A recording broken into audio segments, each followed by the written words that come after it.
the night I hear him talk, the coldest story ever told. Somewhere far along this road he lost his soul to a woman so heartless.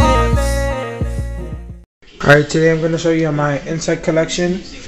In this 10-gallon tank I have crickets, Madagascar hissing cockroaches, and lobster roaches. And then up here I have silkworms,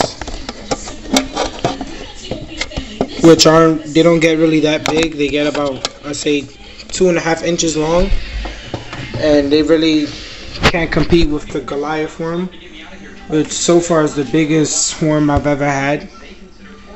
This is actually a life-size picture of how big they get, and I actually have a few in here.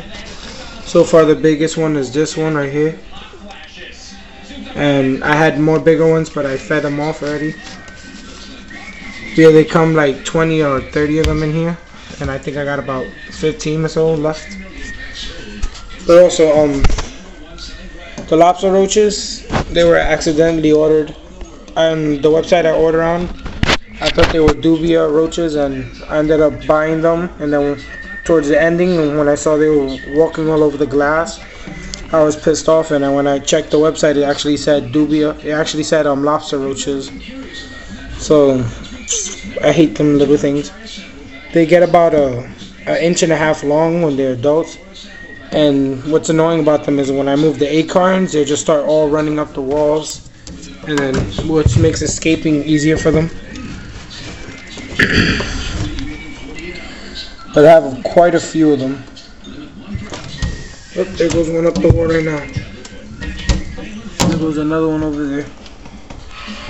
But yeah, this is pretty much my insect collection.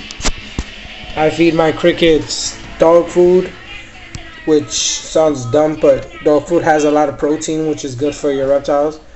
And then I also feed them my bearded dragon food, because my bearded dragon barely eats his food. It just stands there all day. So what I figured was feed it through the animals that he's eating. So he's technically still eating his food. And then I feed them lettuce, and then slices of carrots and little things of orange. So my crickets are pretty healthy. A way to tell if you have healthy crickets are if the darker the cricket, the unhealthier they are. And none of my crickets are really dark. They're like brownish color. But when you have dark crickets, you want to try to keep those feeding or whatever before feeding them to your reptiles, so they could at least pack up on some proteins and stuff. But yeah, it's pretty much my insect collection. There they go, all over the walls. And yes, subscribers, I'm finally back. I've just been busy in high school, and school's finally over, so I'll be making a lot more videos. It's a pretty small one right there. Alright guys, hope you enjoyed the video. If you have any questions or comments, just comment down below.